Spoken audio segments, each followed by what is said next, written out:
The best music and the best presenters. This is MFM 92.6. Move to the music. This is Mpumi Dlamini, Forever Always. I love the song.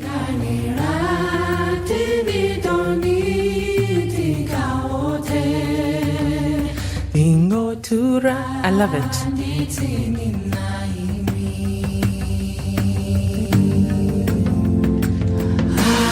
It's how we start the show this evening on SiyakhulaLive on MFM 92.6. Welcome. The song is the Note to Self album. It's 10 after the hour, 6 o'clock. Welcome to the show. A very good evening to you and welcome to SiyakhulaLive right here on MFM 92.6. My name is Katlego Litlonkani and thank you so much for the pleasure of your company and joining this enlightening show that we call SiyakhulaLive, where we have conversations that inform and transform. Of course, a big shout out to the Lift Club, Mupeti and Caleb for holding it down. You can catch up with them for another dose of the Lift Club on Thursday. That is tomorrow between 3 and 6. SiyakhulaLive is proudly brought to you by the Stellenbosch University Center for the Advancement of Social Impact and Transformation, and of course the Human Resources Division. So how has your Wednesday been going? I must be honest, it is the end is in sight for me, people. I am craving the end. I'm craving the bit of sunshine that comes at the end, and I know that a lot of us are in the thick of it. Students are in the thick of exams.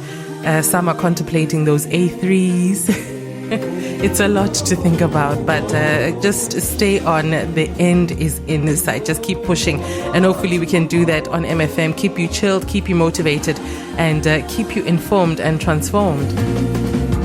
We are wrapping up this week what has been an exciting and engaging African neuroscience and mental health series on SiyakhulaLive. We've been doing it for the past 3 weeks, and we turn this week's focus to exploring how African ethical frameworks, legal systems, and lived experiences can inform a more human, contextual, and justice-oriented approach to mental health. We're looking at mental health, an approach to mental health that moves beyond biomedical models and towards a more relational, community-based care. And so I'm in conversation this evening with Dr. George Chingarande, who is a senior lecturer in medical ethics and law right here at Stellenbosch University. And we're going to be in conversation and see how or what conversations are part of this approach to a more human, contextual, justice-oriented approach, and where's the law's place in ensuring a more justice-oriented approach to mental health. That's what we're talking about this evening as part of our African Neuroscience and Mental Health series. Welcome to the show. The best tunes to make you move to the music. This is MFM 92.6. It's 22 after 6. Oh, I absolutely love Zahara. I absolutely love Zahara. Yo, it's 26 after 6 on my watch. It is SiyakhulaLive that you're listening to. It is Zahara. It takes us to our conversation this evening with Dr. George Chingarande, who is a senior lecturer in medical ethics and law at Stellenbosch University. Remember, this is our last week as we wrap up what has been an exciting and engaging African neuroscience and mental health series. We started this on the first week and we are, can you believe it, 3 weeks later right here, and turning the focus on exploring how African ethical frameworks, legal systems, and lived experiences can inform a more human, contextual, and justice-oriented approach to mental health. So very excited to be in conversation this evening with Dr. George Chingarande. Dr. George is a senior lecturer in medical ethics and law at Stellenbosch University. Dr. George, thank you so much for joining us and making time this evening on SiyakhulaLive. Good evening. Good evening. You're most welcome, Katlego. Yes, Dr. George, I think, a lot of our listeners are also thinking, it is also kind of a big conversation, a big subject as well. We've been talking about medical ethics and law, right? Maybe start there. How did you find this as an area of interest, or why medical ethics and law as a field of interest for you? That's fascinating. So medical ethics and law combines three different disciplines. It combines the medical, and then it combines the ethical, and then it also combines the law. Each one of us at some point, we're going to need healthcare service. Whether you have it the traditional way, or you have it the Western way, or you have it in some hybrid way, at some point you're going to need medical service or healthcare service. So it's very critical for all of us as human beings. And when we visit a traditional healer, or we visit a hospital, even a clinic, we give those people a lot of power. Yeah. Because medicine is based on trust, right? If I go to the nurse and the nurse says you have to expose a part of your body because I must give you an injection, I don't question because of trust. If somebody else comes to me and says, you need to do that so that I give you an injection, I'll say no. Why? Because of lack of trust. So what is trust? Trust is the willingness to be vulnerable under the assumption that other people are not going to do us harm. Right. And that's the basis on which the whole of medicine is built. When you go to the doctor, you don't ask him whether he knows what he's giving you. You trust that he knows. So you're willing to be vulnerable. Right? If you go to wherever, you're willing to be vulnerable if you trust. But what happens if you don't trust? If you don't trust, transaction costs rise because you have to verify. If you don't trust that this person is going to give you paracetamol, instead is going to give you sugar, then you have to verify that he has not given you sugar, which just complicates the relationship, and also now you have to factor in trust costs. Right? So that's where the ethics comes in. Right. Ethics help us when we can trust that people are going to do things ethically. It helps us to put our minds at ease. Right. Right. So then we go to the third, which is the law. Right. I teach students, and I always tell them that when the stakes are high, we never allow students to mark their own examination papers, even if we trust them. Be it at matric level or at university level, whenever the stakes are high, somebody else has to come and mark the paper. Why is it like that? It is because certain things need supervision. Certain things need to be governed. So morality, like teaching you to be good, cannot be legislated, right? Right. However, Right. Yeah. the law can stop you from doing me harm. So medicine sometimes is practiced in a way that harms people. There are always examples like that. Even from apartheid, we do know of doctors that abuse their authority. Yeah. It's all over. That's where the law comes in. So morality is not something that can be forced on people. It's something that we develop as a moral compass, the way we live, the things that we've... Maybe community values and so forth. Yes. But not everything can be left to trust. That's where the law comes in. Sure. So medicine and healthcare and ethics and law, they go hand in hand. I see. All of them, at the end of the day, they aim to enhance and engender trust. So that when I go to the hospital, or if the government says we need to vaccinate everyone, because of trust, I don't have to get the vaccine myself. I trust them so I can subject myself, and I'm willing to be vulnerable. Absolutely. So that is what fascinates me about medical. Absolutely. And it really is fascinating, Dr. George, because we really do submit ourselves every day to processes that we don't even understand. I actually do not understand what someone is injecting into my body. It is really such a vulnerable place, as you say.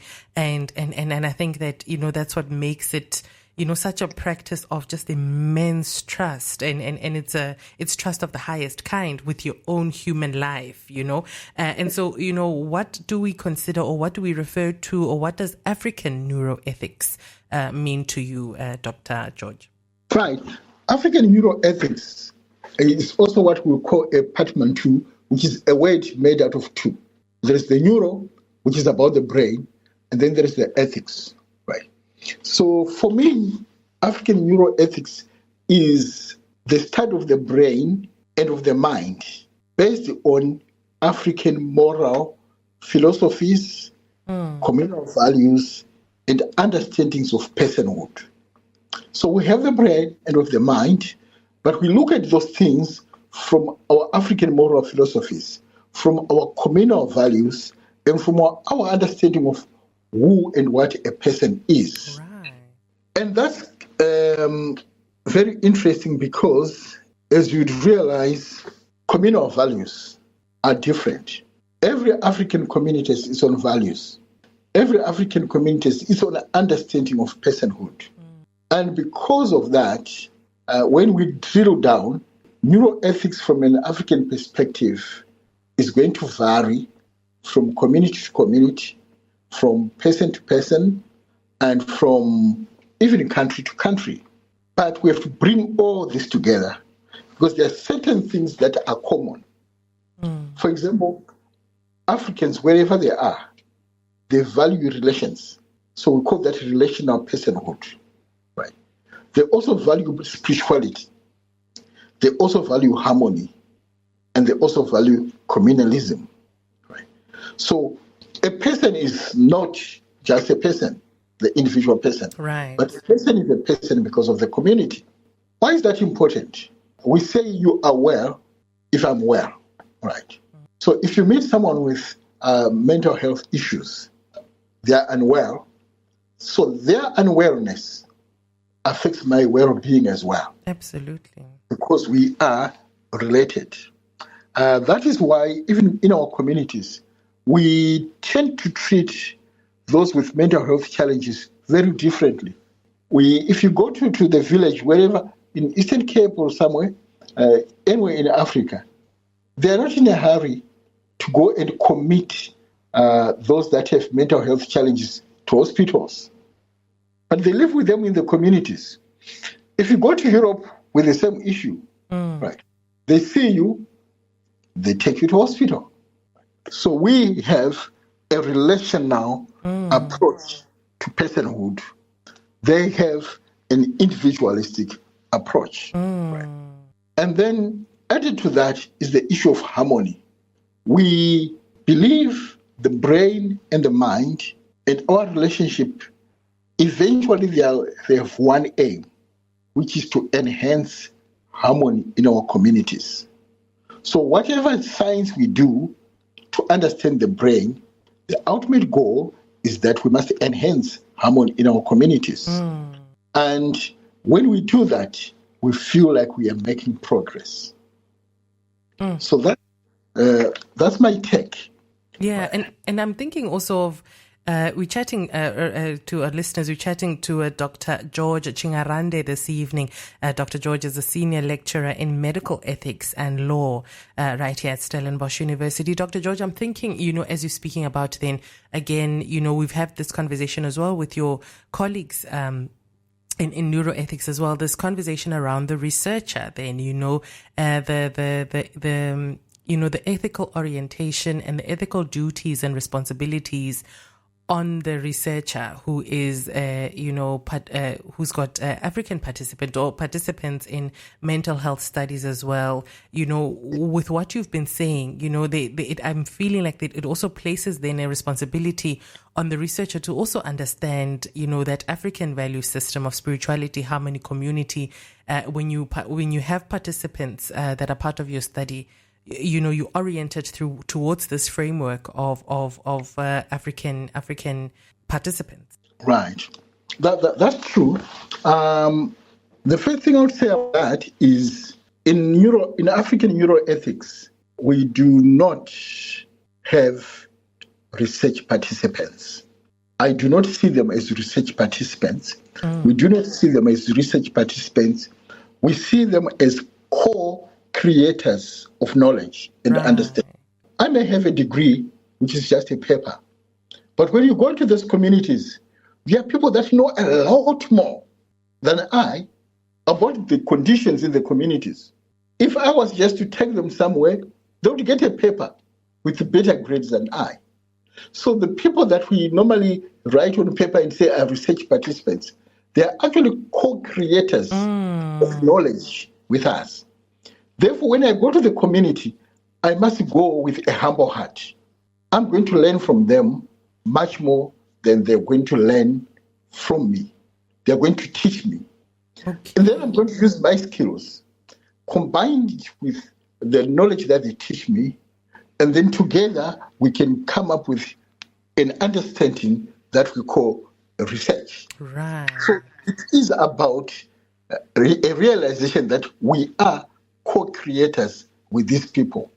Without them, we cannot create knowledge because they have the knowledge and then they guide us.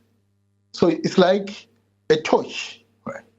A torch guides you through darkness, but a torch does not tell you what to see. It is you with the torch that you then see things and you seek to understand those things, but without that torch, you will not get to any conclusions. So they are co-creators of knowledge. And it's a very distinctive way of viewing them. I think it changes the orientation of the research completely when you view them from that lens. We're chatting to Dr. George Chingarande this evening. It's 20 to the hour, 7 o'clock. You are on SiyakhulaLive. More on this conversation after this. Don't go anywhere. Here is a music break from Maritri. The song is called Angel in Disguise. Good evening. You're my angel in disguise. You become the angel of my eyes. And I can see that heaven's a moment where I can't live without your love. I know you. It is Angel in Disguise. It is Maritri right here on MFM 92.6. You're on SiyakhulaLive on MFM, and I am Katleho Litlonkane, and we're together until the hour 7 o'clock. We are still in conversation this evening with Dr. George Chingarande, who's on the line to talk a lot about medical ethics around law, medical ethics law, and particularly also turning the conversation to mental health and mental health practices. Dr. George, thank you for staying with us. I'd like us to talk a little bit about, some of the ethical blind spots that you think there are in current mental health practice. Thank you. That's a tough one. The first blind spot is, in my view, the way we tend to separate mental health from the communities. I'll elaborate. If you go to Khayelitsha and you meet somebody that has mental health issues, you must be able to see the unseen. By that I mean, you see the person, but behind that person, there are a lot of unseen factors that have contributed to that mental health. Look at their environment. How has their environment contributed to their mental health and their understanding of mental health? Look at the social and economic determinants of mental health. Very because important. There are social factors that have led to that. There are also economic factors that have led to that. And there are also historical factors. So if you experienced trauma or your family experienced trauma in the 1976 Soweto uprising, that trauma is part and parcel of the mental health of your family, of your offspring, and of the people that comes after them. We call that epigenetics. So there are all these issues, factors that are very important, yet we never really sit down and look at them. How did apartheid, for example, and the trauma of apartheid shape the mental health of our communities? How did getting moved from one area and being forced to live in another area shape the mental health, not just of one generation, but of generations that came after? Right. So how does poverty, how does economic inequality manifests itself as mental health issues. So those are issues of ethics that are not properly ventilated. That's number one. Number two is the issue of our relationship with the communities, right? We have this tendency of a practice that I call kiss, tell, and go. Because people go into communities, they're excited to talk about mental health. Let's talk about mental health. You talk. After we talk, we have a program such as this, where we tell you we're doing research on that in mental health, right? And then we go. What impact did we have on the people, on the communities that we talked about, we talked with, right? How did we change? How did our research actually impact the lives of those communities? It is not just about us researchers and about us academics enhancing our reputations and enhancing our careers. The question is, it is an ethical question. When I do research on mental health in a community, how is the community benefiting and how is the community being impacted? Therefore, it is very important that when we design our research, we must have that in mind, that ultimately the co-creators must benefit from our interaction with the communities.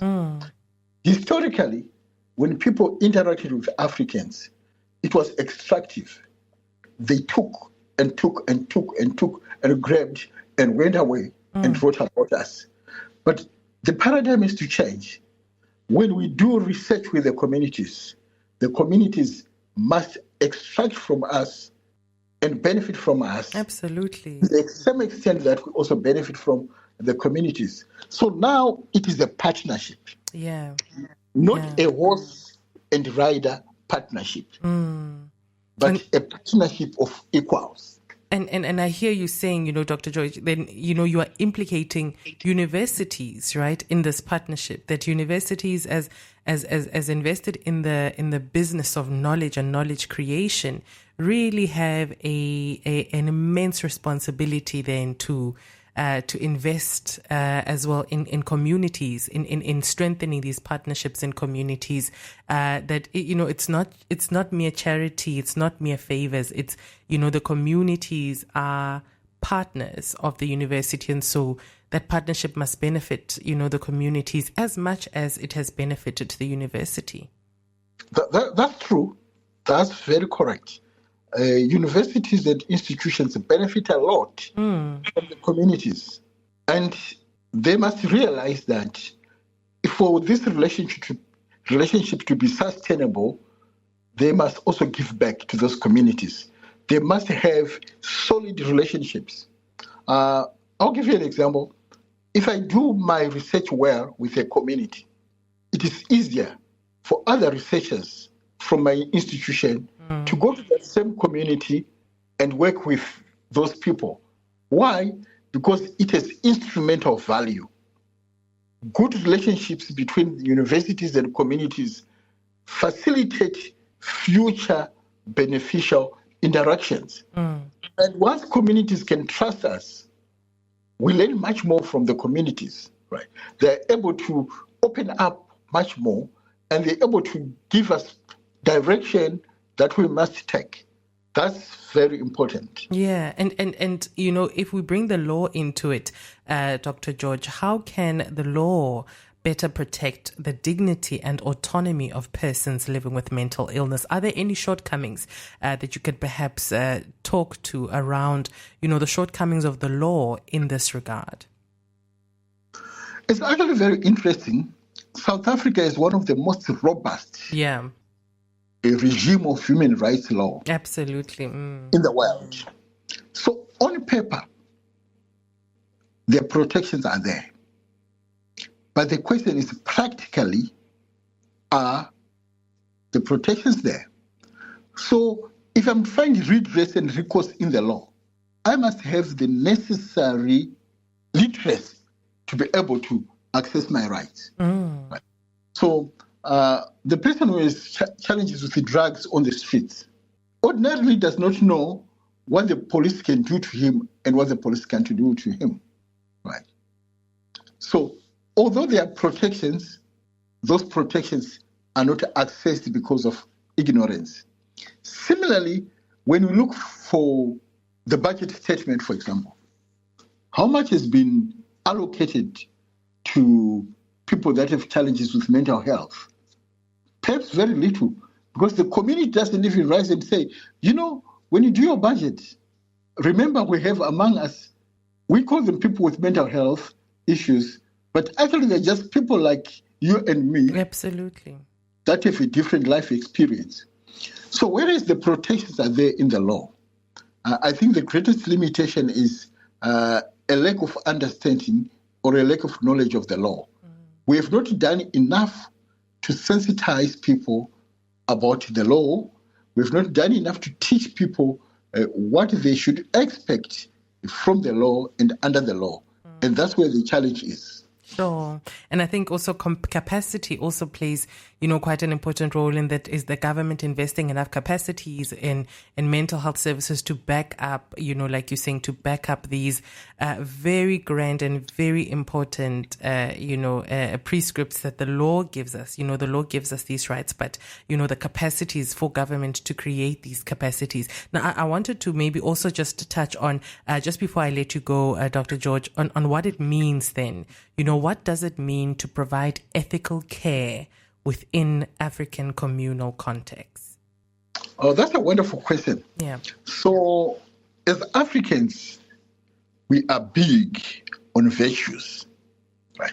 So, to provide ethical care means, number one, lowering ourselves down to the lowest shelf where people are. Right? So, it becomes ethical if I can respect my patient and my participant's experience. That's very critical. Then it becomes ethical. When I respect your experience, I will not cross boundaries.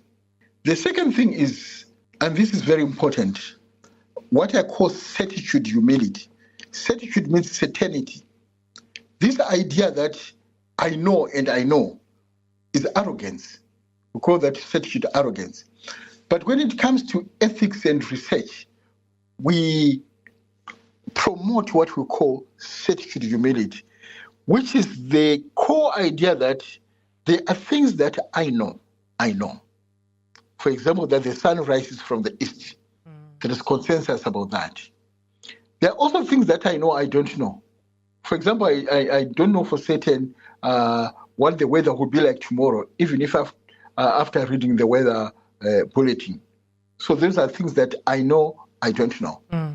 But the biggest challenge in ethics are the things that we do not know that we do not know. Right.